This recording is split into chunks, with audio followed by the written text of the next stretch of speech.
Hi everyone, welcome to the bare minimum education. तो आज हम डिस्कस करेंगे 2 मई 2023 की द हिंदू और द इंडियन एक्सप्रेस का newspaper analysis. But before I start, I just want to say one thing, that in case you find these videos helpful, you can always let me know that by commenting below, liking the video and subscribing to my channel if you haven't done that. तो आज के video का पहला article Indian express के explain section का एक article है, why a land survey led to violence in Manipur's Kuki dominated Churachandpur. Now this is going to be a very important article क्योंकि ये प्रोटेस्ट पिछले ही हफ्ते हुई हैं और ये एक बहुत ही बड़ा वायलेंट इंसिडेंट बन गया।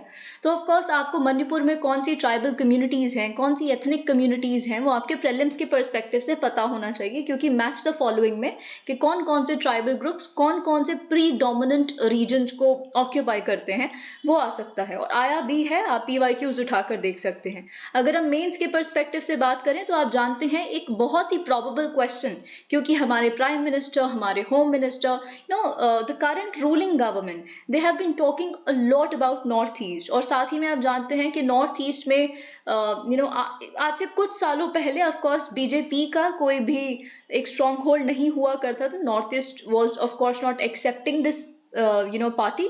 पर अभी क्योंकि बहुत ज़्यादा एक स्ट्रॉन्ग होल्ड वहाँ पे रीसेंट इलेक्शंस में हमने देखा है बनता हुआ नॉर्थ ईस्ट में, तो वो इसीलिए क्योंकि नॉर्थ ईस्ट में कुछ बहुत सारी रीसेंट डेवलपमेंट्स हुई है, राइट। तो अगर हम पॉलिटिक्स एक तरफ कर दें, लेकिन आपके मेंस के पर्सपेक्टिव से आपको ये अगर क्वेश्चन पूछ लिया जाए कि पिछले 10 सालों में north east has seen development on a different level all together, तो अगर GS1 में पूछा जाता है तो ऑफ कोर्स आपके पास बहुत सारे पॉइंट्स हैं जो हम आंसर के रूप में डिस्कस भी कर चुके हैं कि कितने सारे पोर्ट्स बने हैं सिक्किम में, लॉजिस्टिक पॉलिसी आई है खुद की नॉर्थ ईस्ट की, और क्यों नॉर्थ ईस्ट पे डेवलपमेंट होना ज़रूरी भी है, क्योंकि नॉर्थ ईस्ट ही हमें आसियान से कनेक्ट करता है या साउथ ईस्ट एशिया से कनेक्ट करता है। और अगर हम इंडो पैसिफिक पॉलिसी या इंडियन ओशन में प्री डोमिनेंस की बात करते हैं, या अगर हम सागर मिशन की बात करते हैं कि हम security and growth for all in the region, कि हम नेट सिक्योरिटी प्रोवाइडर बनेंगे, तो नॉर्थ ईस्ट उन हर एक चीज के लिए बहुत इंपॉर्टेंट है, राइट। और हमने बहुत सारे स्टेप सिक्किम में एयरपोर्ट्स, काफी सारे असम के ब्रिजेस, हमने कैसे नेशनल प्राइड, आज मेन स्ट्रीम में बहुत सारे लोगों को ये पता है, क्योंकि होम मिनिस्टर बहुत बार ये रिएटरेट करते हैं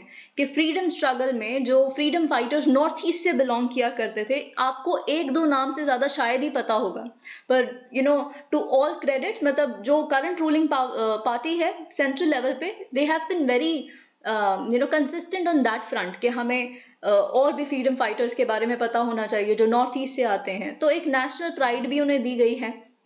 तो ये तो आप लिखेंगे ऑफ कोर्स, लेकिन GS1 में जब आप नॉर्थ ईस्ट के बारे में पढ़ते हैं तो वहाँ का डायनामिज्म पता होना भी बहुत जरूरी है। और नॉर्थ ईस्ट में एक सबसे बड़ी प्रॉब्लम क्या है, असम से ही सारी स्टेट्स निकली हैं, राइट।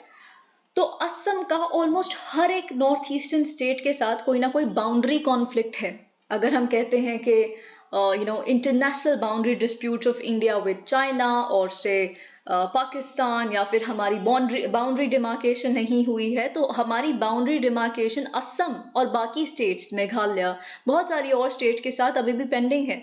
ओके, तो वो टाइम टू टाइम बहुत सारे पुलिस इनकाउंटर्स या इस तरह के इंसिडेंट्स को रेकर करती रहती है। तो ये कुछ चीजें आपको पढ़ के जानी है। अब यहाँ पे क्या हुआ है वो हम देख लेते हैं, and this is very important.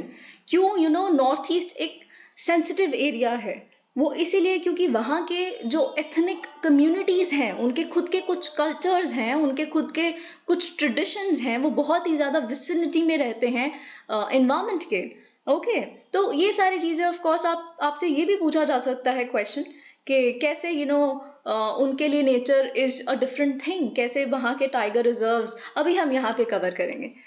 तो मणिपुर के, जैसा कि मैंने आपको बताया, चूराचांदपुर डिस्ट्रिक्ट में पिछले हफ्ते हमने प्रोटेस्ट देखी। प्रोटेस्ट किसके खिलाफ? एक विजिट होने वाली थी मणिपुर के CM N बीरेन सिंह, तो उस विजिट के खिलाफ प्रोटेस्ट हमने देखी।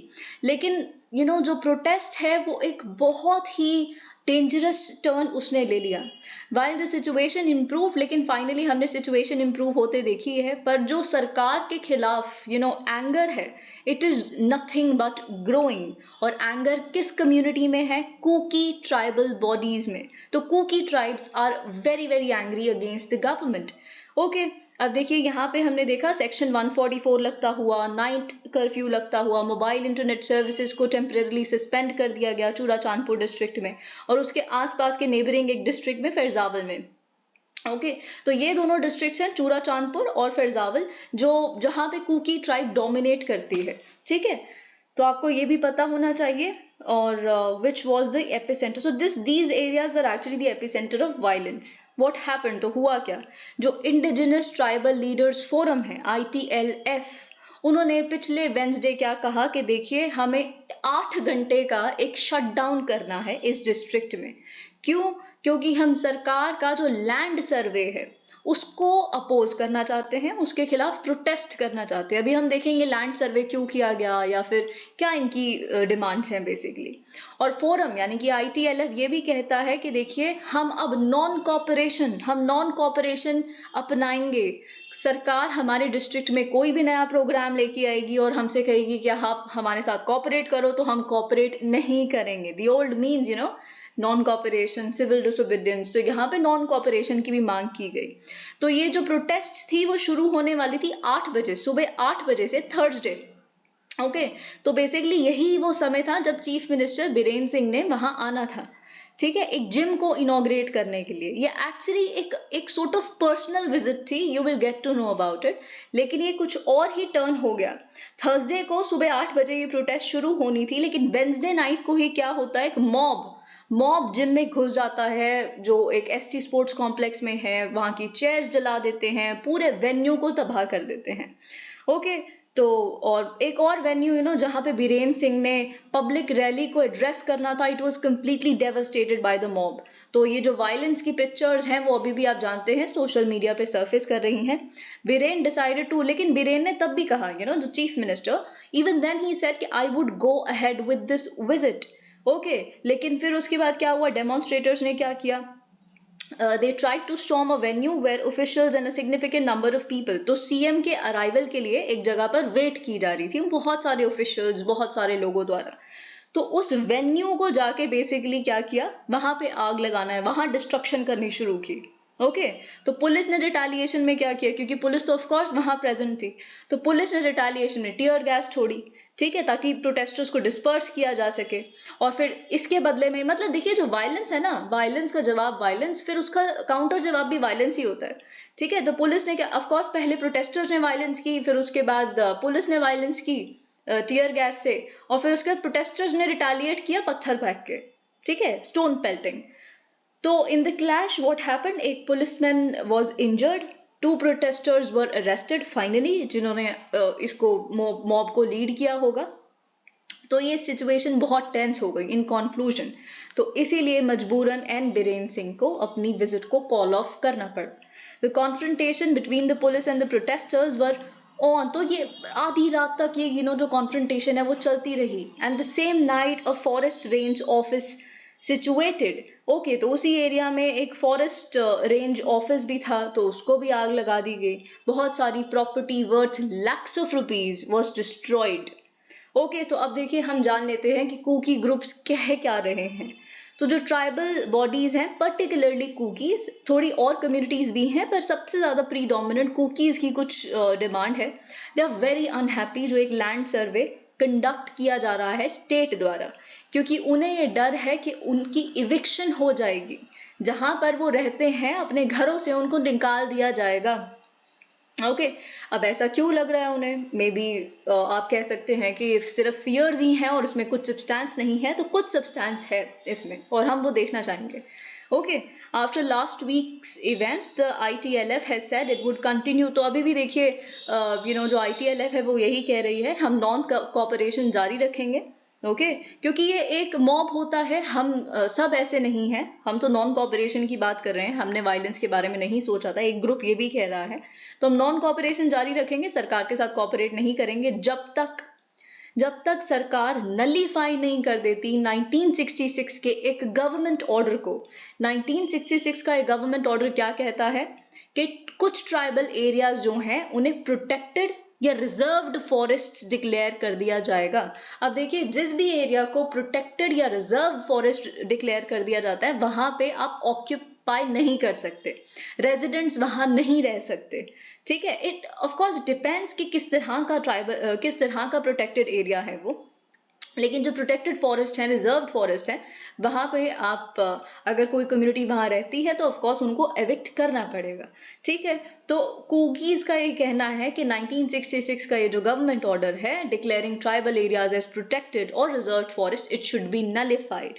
ओके, तो जो ट्राइबल फोरम के सेक्रेटरी है वो अक्यूज करते हैं सरकार को कि आप ये सर्वे क्यों कंडक्ट कर रहे हैं, ठीक है। क्योंकि देखिए, सर्वे कंडक्ट करने से पहले आपको लोगों का कंसेंट तो लेना चाहिए था जो वहां पे रह रहे हैं, ओके। और साथ ही में सर्वे भी सही से कंडक्ट नहीं किया जा रहा, ऐसा सेक्रेटरी कह रहे हैं ट्राइबल बॉडी के, ठीक है, कि सर्वे में भी कुछ लैप्सेस हैं प्रोसीजर में, ओके।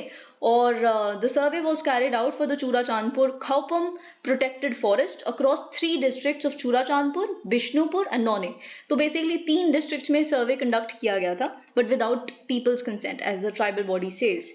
अब देखिए यहाँ पे एक और चीज लिखी है, all tribal students union Manipur said the violent protest in Churachandpur was not spontaneous। तो अगर ऐसा है कि गलती से हो गया तो ऐसा बिल्कुल नहीं था, या अचानक से in the heat of the moment. देखिए, जो अंदर सिमर हो रहा है ऑपोजिशन, वो बस उसका एक रिफ्लेक्शन था। तो एक आउटबर्स्ट था of the growing opposition to the adverse and regressive policies of the state government, ऐसा All tribal students union Manipur कहती है। The Kuki Students Organization termed the government's attitudes towards the tribal people as stepmotherly। Okay, कि सौतेली माँ जैसा व्यवहार सरकार हमारे साथ यानी कि ट्राइबल बॉडीज के साथ कर रही है। Okay, why do they fear eviction. अब जैसे कि मैंने आपको बताया, मे बी ये देखिए, कभी कुछ भी पॉलिसी आती है तो डर तो होता ही है आम जनता को कि ऐसा हो जाएगा, तो कई डर सही भी होते हैं, कई डर नहीं भी सही होते। तो इस केस में क्या है कि कोई सब्सटेंस है इस डर में। So why do they fear eviction in February case Songjang village. तो देखिए, चूराचांदपुर का ही फेब्रुअरी में एक विलेज है के सोंगजान, ओके, तो उसमें एविक्शन ड्राइव कैरी आउट की गई थी। Eviction drive as part of a government initiative to conserve protected और रिजर्व फॉरेस्ट्स। अब कुछ एरियाज ऑफ कोर्स ऐसे हैं जिसमें कोई रेजिडेंट नहीं रह सकता प्रोटेक्टेड फॉरेस्ट के, है ना, depends on the case by case basis. तो एविक्शन ड्राइव कैरी आउट की गई थी चूराचांदपुर के सोंगजान विलेज में। Villagers alleged that the eviction was conducted without any prior notification. और बस जो ऑफिशियल्स ऐसा विलेजर्स कह रहे हैं, ऑफिशियल्स आए, उन्होंने कहा जी खाली कीजिए, और कोई प्रायर नोटिस हमें नहीं मिला था, जो ऑफ कोर्स मिलना चाहिए। तो मतलब प्रोसीजर में लैप्स है, ओके। और साथ ही में देखिए, जो कुकी पीपल अलायंस है, ये बीजेपी अलाय है, यानी कि जो रूलिंग गवर्नमेंट है उनकी अलाय है, उन्होंने भी लेकिन यही कहा है कि जो ये एविक्शन ड्राइव है ये इनह्यूमेन है, अनलॉफुल है, ओके। तो यहाँ पे एक और जो एपेक्स बॉडी है कुकी ट्राइब्स की, वो कह रही है कि जो एविक्शन ड्राइव थी सोंगजान रीजन में, so it was carried out without any. और साथ ही में देखिए, एविक्शन तो इज फाइन, क्योंकि ऑफ कोर्स इन्वायरमेंट को प्रोटेक्ट करना कुछ और ऑब्लिगेशंस होती हैं, ठीक है, कीपिंग दैट असाइड, पर रिहैबिलिटेशन की तैयारी नहीं थी। जो लोगों को वहां से निकाला जा रहा है वो आगे कहाँ जाएंगे, ऐसा कुछ प्लान किया ही नहीं गया था, ठीक है। ऐसा कौन कह रहा है? कुकी इंटी मणिपुर, जो KIM एपेक्स बॉडी है कुकी ट्राइब्स की। फिर अगर हम दोबारा आ जाएं फोरम के ऊपर, ILTF के ऊपर, वो कहते हैं कि देखिए, हम कंपेल हो गए, हम ऐसा करना नहीं चाहते थे, पर जो हमने सोंगजांग में देखा उसके बाद हम कंपेल हो गए इस शटडाउन रूट के लिए, अदरवाइज ऐसा बिल्कुल भी कुछ ना होता। और साथ ही में ITLF ये भी कहती, ILTF ये भी कहती है, ITLF ये भी कहती है कि देखिए, हमने बहुत सारे लेटर्स लिखे, बहुत सारे मेमोरेंडम सबमिट किए स्टेट को ओवर दिस इशू, पर उन्होंने तभी ये बेसिकली कह रहे हैं कि स्टेप मदरली हमें बिहेवियर दिखाया जा रहा है विद इनडिफरेंस। हमें कोई कभी जवाब नहीं आया, हमें कोई अश्योरेंस नहीं दी गई, कुछ भी रिस्पॉन्स हमें नहीं मिला। हमने बहुत सारे मेमोरेंडम्स लिखे, उसके बाद हम मजबूरन ये नॉन कॉपरेशन या शट डाउन का हमने रूट लेने की सोची। And what is the government saying? तो गवर्नमेंट क्या कहती है? देखिए, जैसा कि मैंने आपको बताया, जो CM बीरेन सिंह है, वो उनका कहना है कि जो चूराचांदपुर एरिया में वायलेंस हुई है वो एक लोकल मैटर है, डिस्ट्रिक्ट का लोकल मैटर है। और जो जिम इनॉग्रेशन के लिए वो बेसिकली जा रहे थे, वो जिम इनॉग्रेशन वहां के जो लोकल MLA है उनके इलेक्शन को 1 साल हो गए हैं, तो 1 ईयर एनिवर्सरी सेलिब्रेट करनी थी, तो उन्होंने इन्वाइट किया था सीएम को, ठीक है। तो एमएलए ने सीएम को इन्वाइट किया था, वो बस केवल उस लिए वहां पे जा रहे थे। तो ऐसा नहीं है कि उस इवेंट को स्टेट गवर्नमेंट ऑर्गेनाइज कर रही थी, ऐसा कुछ भी नहीं था। इसीलिए ये एक डिस्ट्रिक्ट मैटर है, ये एक लोकल मैटर है। नेवरदलेस, लेकिन उन्होंने फिर भी वार्न किया, क्योंकि स्टेट का जो लॉ एंड ऑर्डर सिचुएशन है वो तो स्टेट गवर्नमेंट के पास ही होती है। तो उन्होंने फिर भी कहा है कि अगर कोई एंटाई एस्टैब्लिशमेंट और एंटाई डेवलपमेंट प्रोटेस्ट करेगा, क्योंकि हम डेवलपमेंट ही कर रहे हैं, ठीक है, तो अगर कोई इस तरह की प्रोटेस्ट करेगा तो उनके खिलाफ स्टर्न एक्शन लिया जाएगा। मीनवाइल, और साथ ही में देखिए अगर हम बात करें भूपेंद्र यादव जी की, जो हमारे यूनियन फॉरेस्ट मिनिस्टर है, तो उनका ये कहना है कि देखिए स्टेट गवर्नमेंट कुछ नहीं कर रही, स्टेट गवर्नमेंट तो अपनी रिस्पॉन्सिबिलिटी निभा रही है to protect and safeguard its forest, and Manipur government was just discharging its duties. तो ये बेसिकली सारा इशू था। अब देखिए हमें एक बहुत इंपॉर्टेंट आर्टिकल डिस्कस करना है, in divorce Supreme Court's power to do complete justice under article 142। ये आज की सारी न्यूज़पेपर्स के फ्रंट पेज का आर्टिकल है। ओके, देखिए आर्टिकल 142 पे आपके प्रीलिम्स में आई थिंक 2019 आर्टिकल 142 पे क्वेश्चन आ चुका है कि किस पर्टिकुलर आर्टिकल के तहत कंप्लीट जस्टिस किया जा सकता है सुप्रीम कोर्ट द्वारा।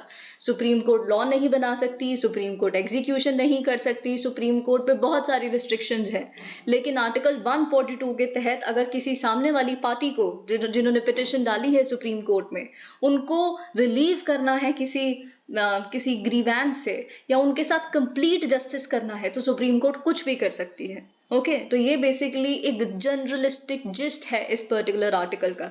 लेकिन यहाँ पे हम क्या देख रहे हैं, we will just discuss the matter.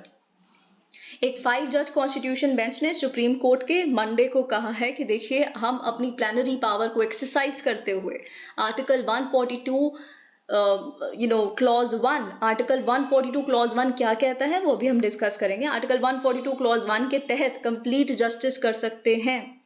Okay, तो यही हम पावर यूज करके क्या कह रहे हैं कि हम एक मैरिज को डिसॉल्व कर सकते हैं on the ground, on which ground, किस ग्राउंड पे, बेसिकली फैमिली कोर्ट क्यों नहीं करेगा, सुप्रीम कोर्ट कैसे कर रहा है।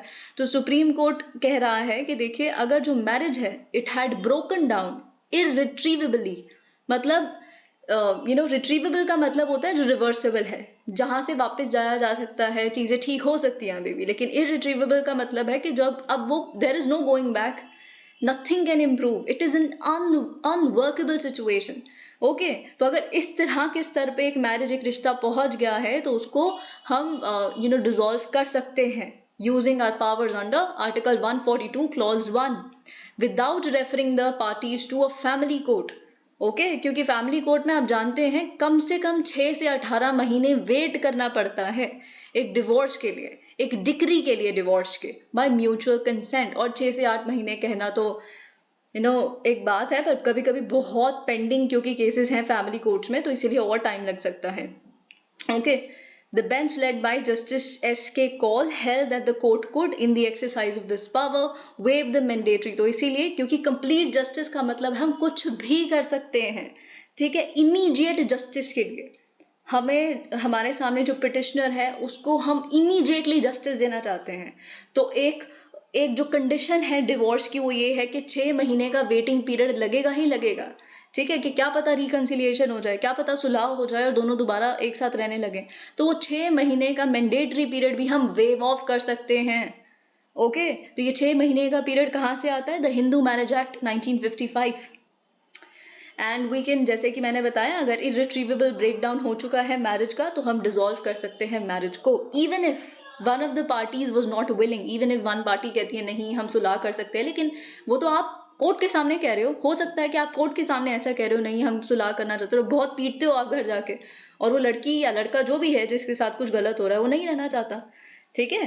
तो ये बेसिकली कोई भी कंडीशन को इस तरह के वेव ऑफ किया जा सकता है 142 के तहत, लेकिन कुछ रिस्ट्रिक्शंस है वो हम देखेंगे क्या है। अब ये केस क्या है, शिल्पा शैलेश वर्सेस वरुण श्रीनिवासन। ओके, तो ये केस है बेसिकली।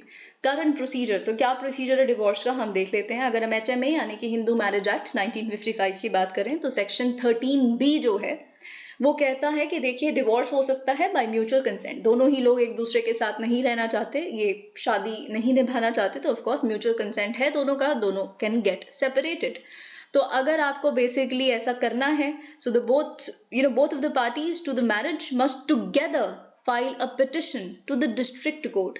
ग्राउंड क्या है बेसिकली कि हम अलग रह रहे हैं कुछ समय से, for a period of 1 year और मोर, 1 साल या 1 साल से ज्यादा हम अलग रह रहे हैं, हमें इससे ज्यादा या इतना समय हो चुका है। हिंदू मैरिज एक्ट की हम बात कर रहे हैं। And that they have not been able to live together, हम एक साथ रह ही नहीं सकते, and that they have mutually agree that the marriage should be dissolved.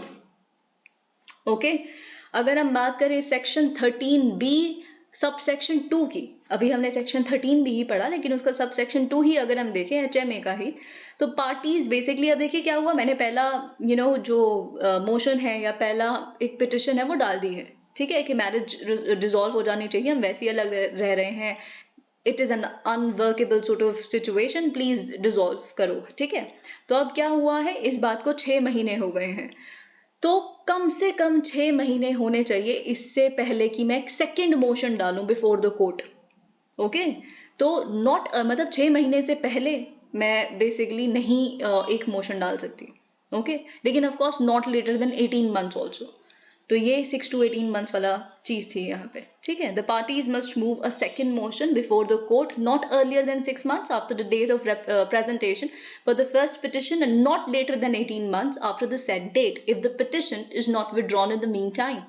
Okay, basically 6 महीने का वेट पीरियड इसीलिए है कि क्या पता दोनों जो पार्टीज हैं वो अपनी प्ली को विड्रॉ कर लें। फिर इसके बाद क्या होता है, सेकंड मोशन भी डल गया।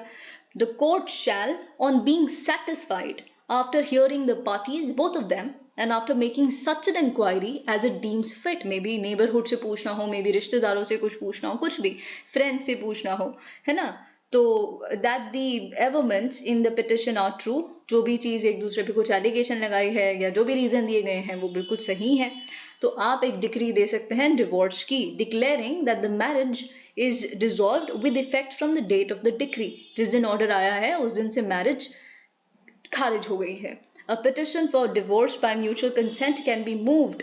अब देखिए ये भी चीज आपको पता होनी चाहिए कि अगर आप एक पिटिशन डाल रहे हैं डिवोर्स के लिए, डिवोर्स बाय म्यूचुअल कंसेंट, तो वो केवल 1 साल जब आपकी शादी को हो गया है उसके बाद ही डाला जा सकता है डिवोर्स की पिटिशन। लेकिन ये भी हार्ड एंड फास्ट रूल नहीं है। HMA ही यानी कि हिंदू मैरिज एक्ट का ही जो सेक्शन 14 है वो अलाउ करता है एक डिवोर्स पिटिशन को सूनर, यानी कि 1 साल से पहले भी, अभी शादी को 1 साल भी नहीं हुआ उससे पहले भी आप डाल सकते हैं। कुछ एक्सेप्शनल हार्डशिप अगर पिटिशनर को हो रही है आपकी वजह से, तो okay, maybe the women is not able to survive, maybe dowry related उनके साथ कोई प्रताड़ना हो रही है अपने घर पे, a lot of things can be there. Okay, तो उन तरह की सिचुएशंस में बेसिकली इसे वेव ऑफ किया जा सकता है, इस 1 साल के पीरियड को भी।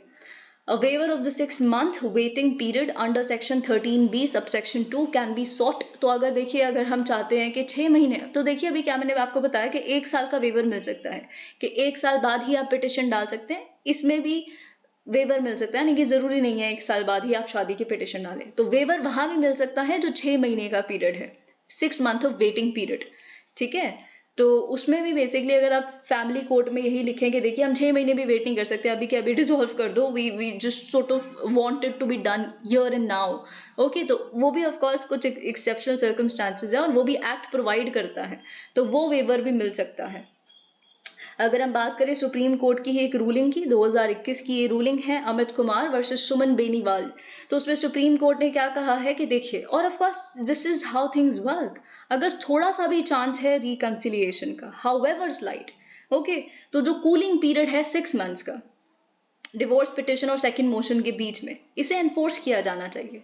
6 महीने का टाइम, और बहुत सारे, आई थिंक बहुत सारे ऐसे केसेस हैं, आप पढ़ के देखिए एक बारी डिवोर्स केसेस के बारे में या फैमिली कोर्ट्स के बारे में, तो इस 6 महीने में बहुत लोगों का दिमाग चेंज हो जाता है।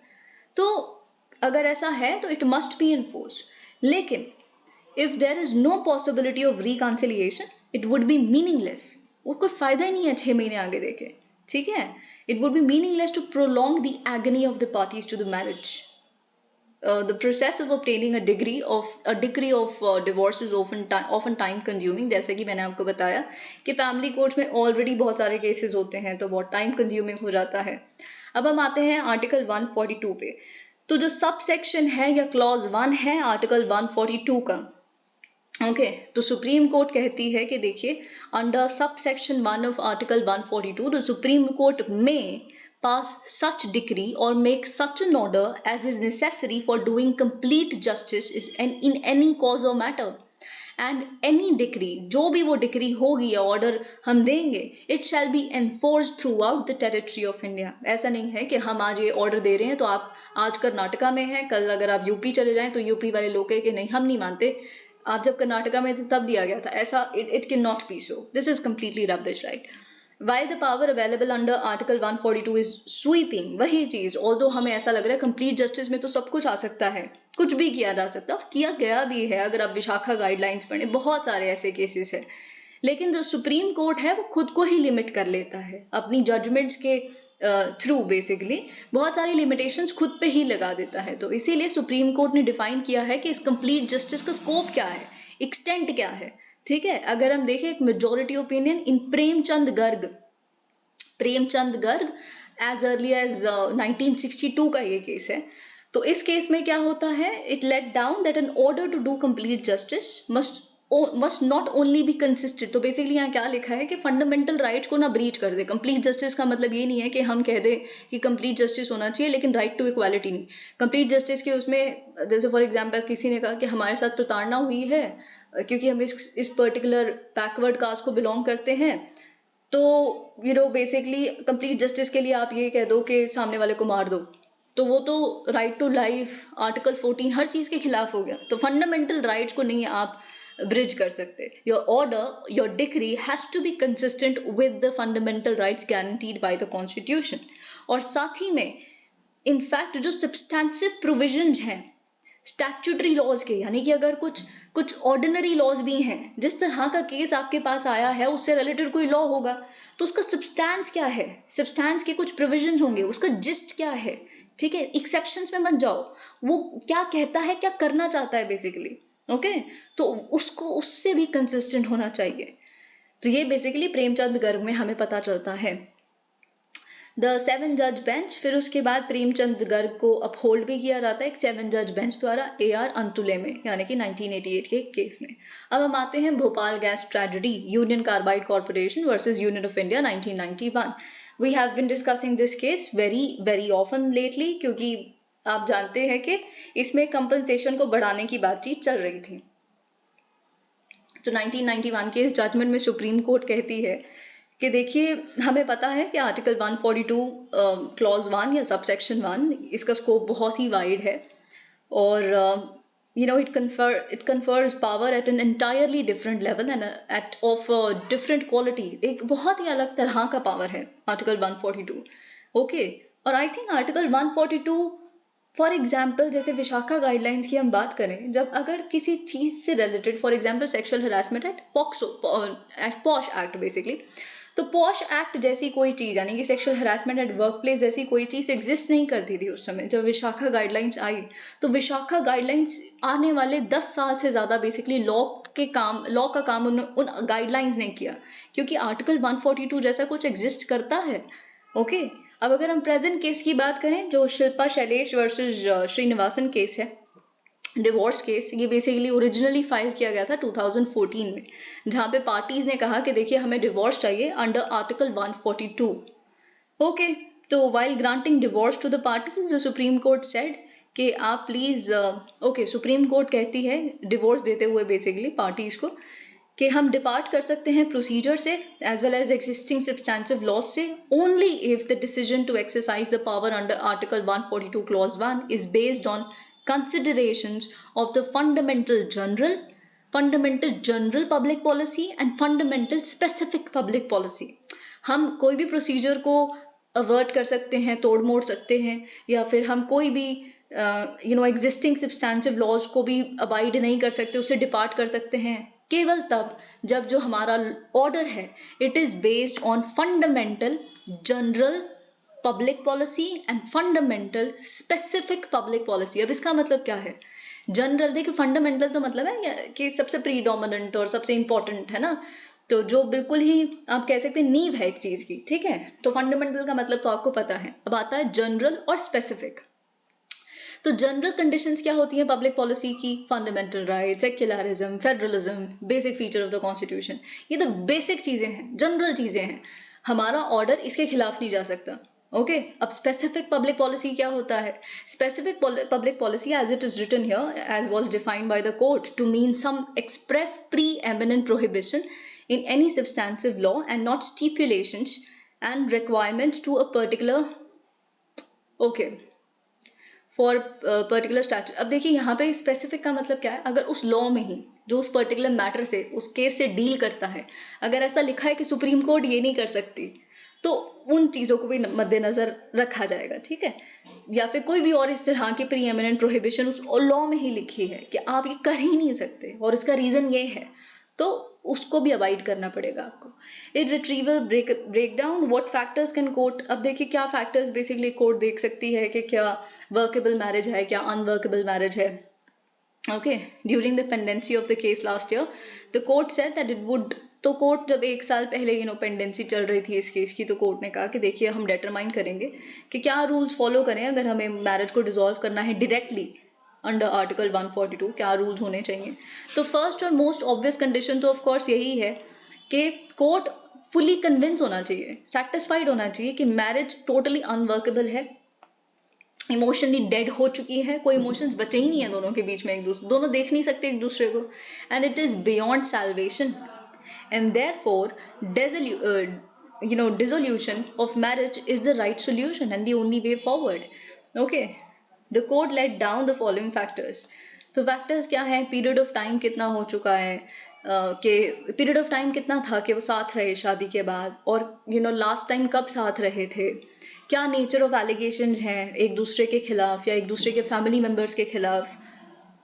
ओके क्या लीगल प्रोसीडिंग्स इससे पहले जो हुई हैं, क्या ऑर्डर्स पास किए गए उन लीगल प्रोसीडिंग्स में, क्या क्यूमुलेटिव इम्पैक्ट है on the personal relationship, whether and how many attempts, कितनी बार इस डिस्प्यूट को सेटल करने के लिए एक कोर्ट द्वारा या मीडिएशन द्वारा स्टेप्स लिए गए, and when the last attempt was made, इस तरह का मीडिएशन या कोर्ट द्वारा लास्ट अटेम्प्ट कब मेक किया गया। The court also noted that the period of separation should be sufficiently long. Of course आप जैसे यहाँ लिखा है एनीथिंग अबव 6 years और मोर, यानी कि 6 या 6 साल से ज़्यादा अगर आपको हो चुके हैं अलग रहते हुए, तो आर्टिकल 142 के तहत बेसिकली आप डायरेक्टली डिसॉल्व की जा सकती है मैरिज ऐसा कोर्ट कहती है। और साथ में ये भी एम्फसाइज किया जाता है कि इवैल्यूएशन बहुत ज़रूरी है फैक्टर्स का, जैसे कि जो पार्टीज है उनका इकोनॉमिक और सोशल स्टेटस कैसा है, किसी पर्टिकुलर बैकवर्ड कम्युनिटी को तो बिलोंग नहीं करते, कैसा इकोनॉमिक स्टेटस है, क्या जो वाइफ है वो डिपेंडेंट तो नहीं है, बच्चे कितने हैं, है भी हैं कि नहीं, बच्चों की उम्र कितनी है, स्पाउस तो डिपेंडेंट नहीं है अपने पार्टनर पे, बहुत सारी ऐसी चीज़ें, एजुकेशनल क्वालिफिकेशंस, खुद को सस्टेन कर सकते हैं नहीं कर सकते, ये सब कुछ भी मद्देनजर रखा जाएगा। Plug the leak. Now this is very important article, very important article. Solid waste management rules आप प्लीज इस बार के मेंस के लिए और प्रीलिम्स के लिए प्रिपेयर करके जाइए, क्योंकि सिंगल यूज प्लास्टिक्स और इन सारी चीज़ों की वजह से solid waste management rules important हो जाते हैं। और भी बहुत सारे रीजंस की वजह से, जैसे हमने कल देखा था कि स्ट्रे डॉग्स और अर्बनाइजेशन, इनका क्या लिंक है, और सॉलिड वेस्ट मैनेजमेंट प्रॉपर नहीं हो रही, इस वजह से स्ट्रे डॉग बाइट्स बढ़ रही हैं, इसका क्या लिंक है। ओके तो बहुत सारी चीज़ें, और अर्बनाइजेशन या अनप्लान्ड अर्बनाइजेशन की वजह से कैसे जोशीमठ जैसे क्राइसिस हो, बहुत सारी इस तरह की चीज़ें अर्बनाइजेशन से रिलेटेड हो रही हैं। And this is I think a fantastic editorial, इतने छोटे स्पेस में हर चीज़ एप्टली पुट की गई है। ओके तो हम देखते हैं यहाँ क्या लिखा है। अब देखिए ऑफ कोर्स जो हमने संडे को देखा लुधियाना के ग्यासपुरा रीजन में, जहाँ पे 11 लोगों की जान चली गई एक गैस लीक में, तो ऑफ कोर्स एक इन्वेस्टिगेशन होगी, प्रोब होगा, वो रीज़न बताएगा कि गैस लीक हुई कैसे।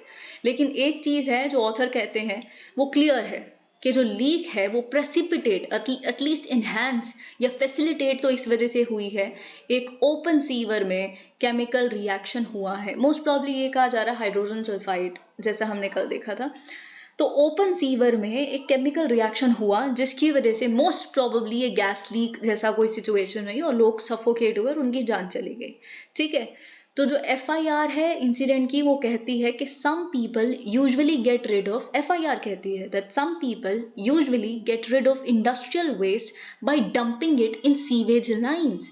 तो इंडस्ट्रियल वेस्ट को अगर आप उसको रफा दफा करना चाहते हैं, आप एक कंपनी है, तो क्या करते हो आप, सीवेज की जो लाइंस हैं उसमें डंप कर दो। ठीक है, प्रॉपर कोई प्रोसीजर नहीं फॉलो करना, और ये बहुत आम है। आपको लग रहा है कि अरे कितना कल्प्रिट है ये कंपनी वाला या इंडस्ट्री वाले वहाँ के, या देखते हैं अगर आप आसपास कई इंडस्ट्रीज कभी गए हैं उस एरिया में, and you know this very well. Okay, now there can be no doubt that the culpability for the gas leak must be fixed. Of course, the accountability has to be fixed. किसकी वजह से हुआ है, पर जो untreated waste है getting into the city's sewer network has been a long-standing concern for the city's municipal authorities, especially Ludhiana के case में ये बहुत समय से सबको पता है। ठीक है, preliminary reports suggest that Sunday's calamity would be linked to this problem. Gyaspura has much in common with urban conurbations. I think आप अपनी जब जोग्राफी की जो human geography, I think India people economy जैसे करके कोई एक किताब है, तो आप जब उसमें अर्बन एरियाज के बारे में पढ़ते हैं तो कॉन्वर्बेशन एक शब्द है, कॉन्वर्बेशन, उसमें क्या होता है कि जैसे टाउन है, ओके, और आसपास कुछ इंडस्ट्रियल टाउन भी है या और भी कुछ एरियाज हैं, उन सबको मर्ज करके एक बड़ा एरिया जब हम कह देते हैं तो वो कॉन्वर्बेशन बन जाती है। ठीक है, तो अगर हम अर्बन कॉन्वर्बेशन की बात करें in several parts of the country जहाँ पे फैक्ट्रीज जो हैं वो रेजिडेंशियल बिल्डिंग्स के साथ को एग्जिस्ट करती हैं, this is a very common phenomenon. Okay, Giaspura उसमें से एक है। Okay, areas with such mixed land use, तो देखिए ये सारे वर्ड्स, ये कीवर्ड्स हैं आपके लिए। Urban conurbation, Gyaspura is such a region, mixed land use हो रहा है जहाँ पे इंडस्ट्रीज और रेजिडेंशियल बिल्डिंग साथ में एग्जिस्ट करती हैं। तो इस तरह के एरियाज जहाँ पे मिक्स्ड लैंड यूज हो रहा है, mixed land use profiles require stringent pollution monitoring. इन तरह के एरियाज में तो स्ट्रिंजेंट पोल्यूशन मॉनिटरिंग की जरूरत है, वेल मेंटेन्ड सीवरेज नेटवर्क्स की जरूरत है। But pipes and drains are in a poor state of upkeep in most parts of the country. And pollution, now this is very important, और जो यहाँ पे issue लिखा है ना, I very vividly remember कि हमने द हिंदू के एक एडिटोरियल में डिस्कस किया है। तब मैंने आपको बताया था कि अगर आपसे क्वेश्चन ये पूछा जाता है कि इन्वायरमेंट, जो इन्वायरमेंटल कंसर्न है उसके साथ अगर इंडिया को डील करना है तो पहले अपने इंस्टीट्यूशनल मैकेनिज्म्स को सही करने की जरूरत है, क्योंकि हमारे इंस्टीट्यूशनल मैकेनिज्म्स में कुछ गलती है और कुछ इतनी ज़्यादा वेकेंसीज हैं उसमें। जैसे अगर कहीं जैसे पोल्यूशन कंट्रोल बोर्ड है, उसमें साइंटिस्ट का होना बहुत ज़रूरी है, तो साइंटिस्ट की जो पोस्ट है वो सारी वेकेंट पड़ी हैं, और जितनी भी पोस्ट भरी हुई हैं वो सारे के सारे इंडस्ट्रियलिस्ट है उसमें। तो इंडस्ट्रियलिस्ट तो पोटेंशियल पोल्यूटर्स होते हैं, तो अपने खिलाफ तो कोई आप स्टेप लोगे ही नहीं, तो कॉन्फ्लिक्ट ऑफ इंटरेस्ट आ जाता है वहाँ पे। तो इसको कौन सॉल्व करेगा? और यही केस बेसिकली यहाँ पे मेंशन किया गया है। Areas with such okay pipes in a poor state of upkeep in most parts of the country, and pollution control bodies in the states rarely manage to do justice to their mandate. Unlike this, अब देखिए अगर हम central pollution control board की बात करें, CPCB, तो वैसी नहीं होती SPCB, state pollution control bodies. Okay, तो SPCB के पास तो CPCB के पास basically central pollution control board के पास तो बहुत ही robust laboratories, specialised units exist करती हैं, बहुत ही साइंटिफिक टेम्परामेंट भी वहाँ फॉलो किया जाता है। लेकिन अगर हम स्टेट यूनिट की बात करें तो उसमें ऐसा कुछ भी नहीं है, वहाँ पे कोई एक्सपर्टीज जैसी चीज़ एग्जिस्ट नहीं करती मोस्टली, क्योंकि हमने सर्वे डिस्कस किया हुआ है। An assistant environmental engineer at a state pollution control board या फिर एक ग्रेड बी साइंटिस्ट को मॉनिटर करना होता है हर एक एस्पेक्ट को इन्वायरमेंट प्रोटेक्शन रूल्स के, कि क्या उसको इम्प्लीमेंट किया जा रहा है, कैसे इम्प्लीमेंट किया जाए, एक ग्रेड बी साइंटिस्ट करता है। ठीक है, चाहे वो बायोमेडिकल इंडस्ट्रियल वेस्ट की बात हो, एयर और वाटर पोल्यूशन की बात हो, ये रूल्स कहते हैं। ठीक है, और CPCB SPCBs के मैंडेट्स कहते हैं। In February, Union Minister of State for Environment, Forest and Climate Change Ashwini Kumar Chaubey informed the Rajya Sabha, उन्होंने राज्य सभा में कहा कि देखिए 49% of the position, यानी कि half of the positions in SPCBs and pollution control committees are vacant. अब लास्ट ईयर जो सर्वे हमने डिस्कस किया था, basically last year centre for policy research, okay, CPR की एक स्टडी बताती है, जो उन्होंने 9 SPCBs को स्टडी किया, जो पंजाब को भी बेसिकली इंक्लूड करती है। पंजाब की भी SPCB को स्टडी किया गया है, सर्वे किया गया है, जिससे ये रिवील होता है कि scientist, medical practitioners and academics, they constitute only 7% of the members of these boards. और जो पोटेंशियल पोल्यूटर्स हैं, जिनका खुद का कॉन्फ्लिक्ट ऑफ इंटरेस्ट होगा, वो खुद के खिलाफ क्यों स्टेप्स लेंगे, वो क्यों चाहेंगे कि सीवर में डंपिंग ना हो। ओके, जैसे industries, public sector corporations, they have more than 50% representation. Gyaspura is the latest in a long list of waste-related calamities in the country. Now, this is exactly जो आपकी wording हो सकती है question की, कि कैसे poor solid waste management rules की implementation से हम रिसेंटली इंडिया में देख रहे हैं वेस्ट रिलेटेड कैलामिटीज। ओके, अब ये ग्यासपुरा जो या लुधियाना गैस लीक्स जो हैं, ये तो रीसेंट इंसिडेंट हुआ है, तो एक पॉइंट तो ये बन जाता है। लेकिन उससे पहले पिछले साल हमने क्या देखा, जब 6 लोगों की जान चली गई इस चीज में कि एक टैंकर आया, उसने टॉक्सिक मटेरियल को सूरत में डंप किया और उसकी वजह से जान चली गई लोगों की। फिर उसके बाद मार्च में हम क्या देखते हैं, कोची, राइट, कोची में जो इतना बड़ा लेगेसी गार्बेज का हीप है, वहां पे आग लग जाती है और उससे बहुत सारी नॉक्शियस गैसेस रिलीज होती हैं। एक हफ्ते तक इस तरह की गैस लीक होती ही रहती है, गैस लीक भी क्या, गैसेस रिलीज हो रही हैं। फिर और क्या हमने देखा, जो दिल्ली के वेस्ट माउंट हैं उनके बारे में तो कौन नहीं जानता, वो एक पब्लिक हेल्थ हजार्ड हैं, जो उसके आसपास कॉलोनीज हैं, वो तो पता नहीं बेचारे कैसे ही रह रहे हैं, और क्या उनके हेल्थ पे डिफरेंट इम्पैक्ट होगा बाकी सिटी के लोगों के हेल्थ से, right. Dealing with such problems requires joining the dots. आप क्या करें, municipal governance, urban planning, environmental management, ये तीनों एक दूसरे से जुड़े हुए हैं, और ये तीनों जुड़े हुए हैं वेस्ट रिलेटेड कैलामिटीज से। Unfortunately, Indian cities have rarely been up to this task. Gyaspura is a reminder that the task cannot be postponed for long. क्यों, देखिए ये चीज एक मेरी पर्सनल कंप्लेन भी है, या एक मेरी this is sort of which जो बहुत ट्रबल करता है मुझे, कि हम अपना सारा ध्यान केंद्रित कर देते हैं सो कॉल्ड हाई प्रोफाइल चीज़ों पे। ऐसा नहीं है कि वो डिजास्टर्स नहीं है, ऑफ कोर्स वो तो बहुत बड़े डिजास्टर्स हैं, या फिर उनके साथ डील करना बिल्कुल बहुत ज़रूरी है। पैंडेमिक आया तो उनके साथ डील कीजिए, या फिर अर्थक्वेक जैसी कोई चीज़ है तो हमें मैपिंग करनी चाहिए, जोनल मैप बिल्कुल करनी चाहिए, लैंडस्लाइड, हर चीज़। लेकिन ये जो इंसिडेंट्स हैं जो हम बस रोज़ न्यूज़पेपरों में पढ़ के छोड़ देते हैं, इसका क्या? और हमें लगता है अरे ये थोड़ा होता है डिजास्टर, ये थोड़ा होती है कैलामिटी, वो तो पैंडेमिक जैसी चीज़ या अर्थक्वेक जैसी चीज़ जिसमें जाने जाती हैं। तो आप मानेंगे ही नहीं, ऑफ कोर्स ये भी स्टडीज़ बताती हैं कि, और आपकी कॉमन सेंस भी, कि इन तरह के जो छोटे छोटे स्पोराडिक इंसिडेंट्स हम देखते हैं, ये अगर आप क्यूमुलेट करेंगे तो इनसे कहीं गुना ज़्यादा जान जा रही है जो आप सो कॉल्ड बड़े डिजास्टर्स देखते हैं या एक्सपेक्ट करते हैं। तो इनको क्यों नहीं डील करना, और क्यों हमें अपने पॉलिटिशियंस को या फिर गवर्नमेंट ऑफिशियल्स को अकाउंटेबल होल्ड नहीं करना? हम किन चीज़ों पे वोट दे रहे हैं, ये this is a thing, right. कि अगर हम फॉर एग्जांपल म्यूनिसिपल इलेक्शंस हो रहे हैं, तो ऑफ कोर्स हमें पता होना चाहिए कि उसके मैनिफेस्टो में है जो खड़ा हो रहा है हमारे यहाँ से, जो ऑफ कोर्स इसके साथ डील करेगा। ओके, तो ये सारी चीज़ें basically we are discussing here. Okay, अब हमें द हिंदू के आर्टिकल्स देखने हैं। Despite true Sudan near breaking point, says UN. What is this? अब देखिए, आप जानते हैं कि जिस तरह का सूडान कॉन्फ्लिक्ट चल रहा है मिलिट्री और पैरामिलिट्री के बीच में, और कैसे सारी कंट्रीज इवैक्यूएट कर रही हैं अपने नेशनल्स को सूडान से, पर जो गन बैटल्स हैं, एक्सप्लोजन्स हैं, राइट, खार्तूम रीजन में, सदर्न खार्तूम रीजन में, they are continuing despite the fact एक ट्रूस पहुंच चुका है दोनों पार्टीज के बीच में, सीज फायर या बहुत तरह की 36 एग्रीमेंट्स हो चुकी हैं दोनों पार्टीज के बीच में। फिर कोई इस तरह की कोई अटैक हो जाता है या बॉम्बिंग हो जाती है, तो एक पार्टी कहती है कि आपने किया है, आपने वायलेट की है उस अग्रीमेंट को, सीज फायर एग्रीमेंट को। दूसरी पार्टी कहती है कि आपने किया है। तो बस एक ब्लेम चलती रहती है, तो वायलेशन दोनों ही कर रहे हैं इन तरह के ट्रूस का, ठीक है। तो ये चीज़ बेसिकली यूनाइटेड नेशंस कह रही है कि देखिए, जो ये ह्यूमैनिटेरियन क्राइसिस सूडान में हो रहा है, this humanitarian crisis has brought the country near its breaking point. मतलब आप बर्बाद हो चुके हैं, ठीक है। और ये जो केओस है या ब्लडशेड है ये अपने तीसरे हफ्ते में अब एंटर कर चुका है।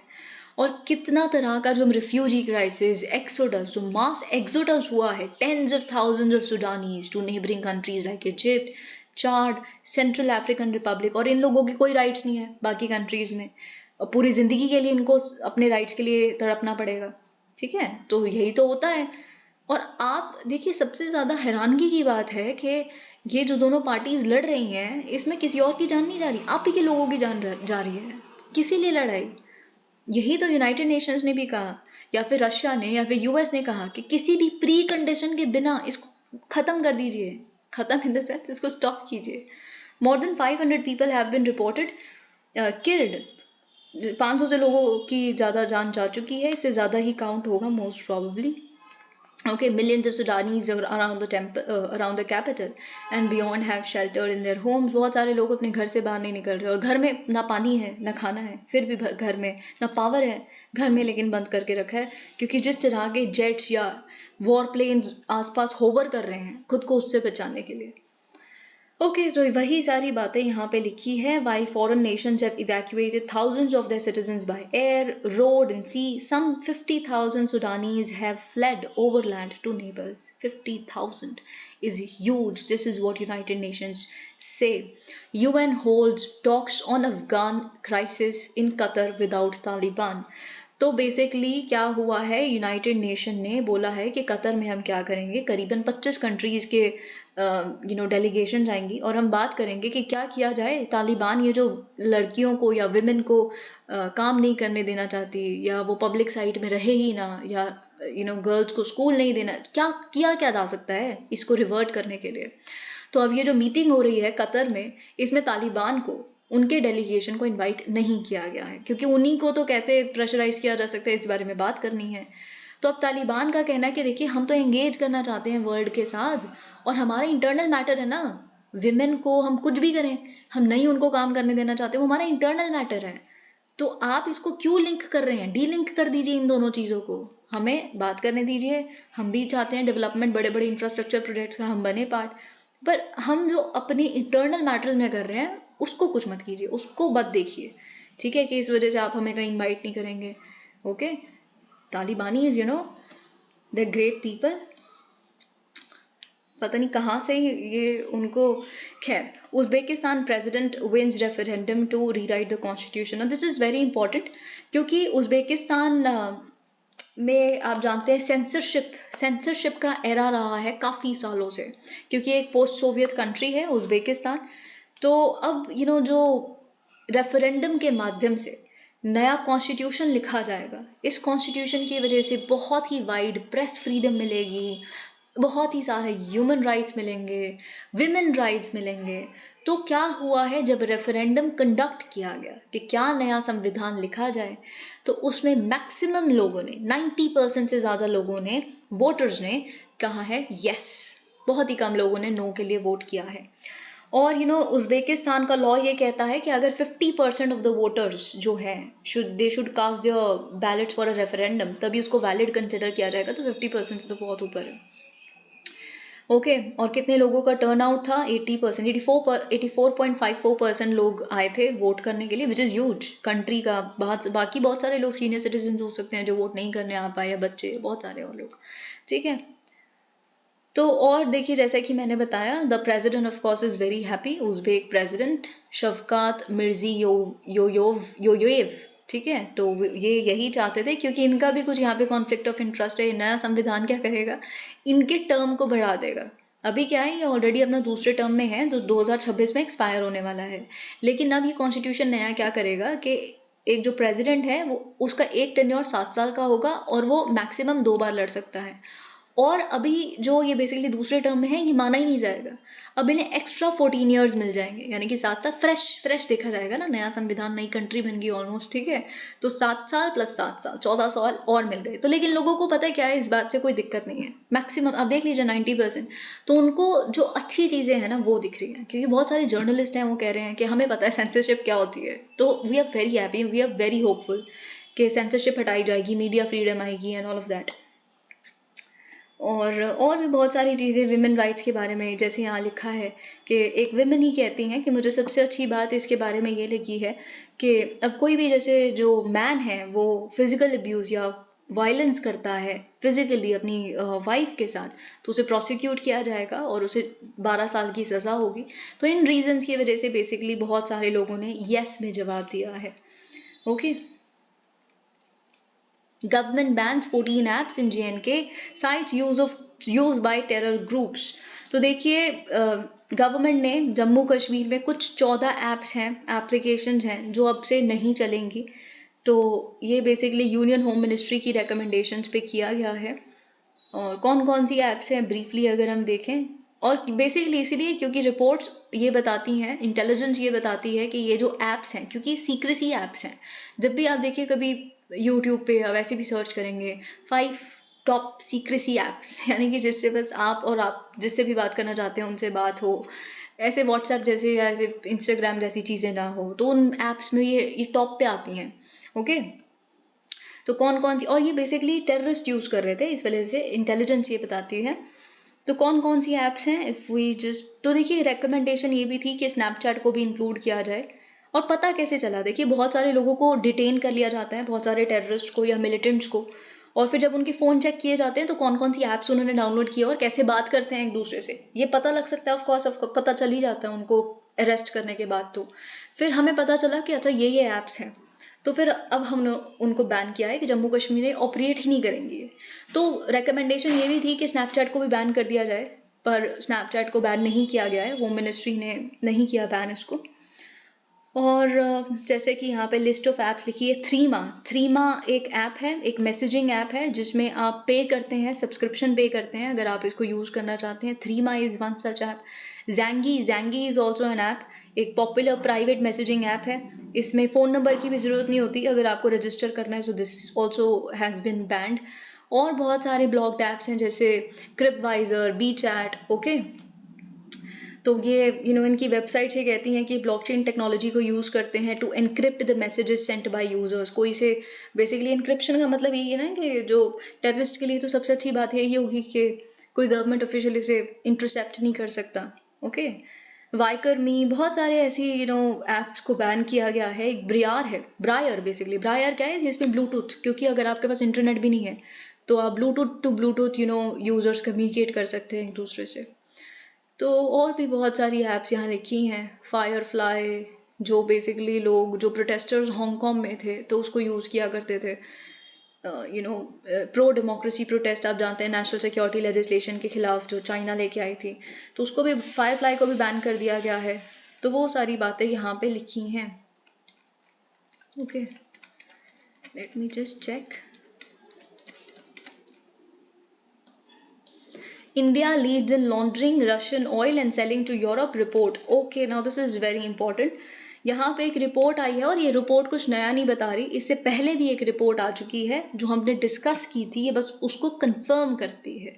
ठीक है, रिपोर्ट का टाइटल है laundromat how the price cap collision white washes Russian oil in third countries.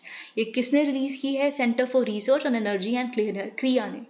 Okay, तो अभी तक आप ऑफकोर्स समझ ही गए होंगे कि जो यूरोप के या G7, ये जो प्राइस कैप लगाया गया है कि रशिया से तेल खरीदेंगे तो मैक्सिमम इतना ही रेट, उससे ज़्यादा नहीं, ताकि वो हम चोक कर दे रशिया के इकोनॉमी को और फिर वो वॉर कंटिन्यू ना कर पाए अपनी उस बेसिकली यूक्रेन में। ठीक है, तो यही इसका प्राइस कैप का रैशनल है।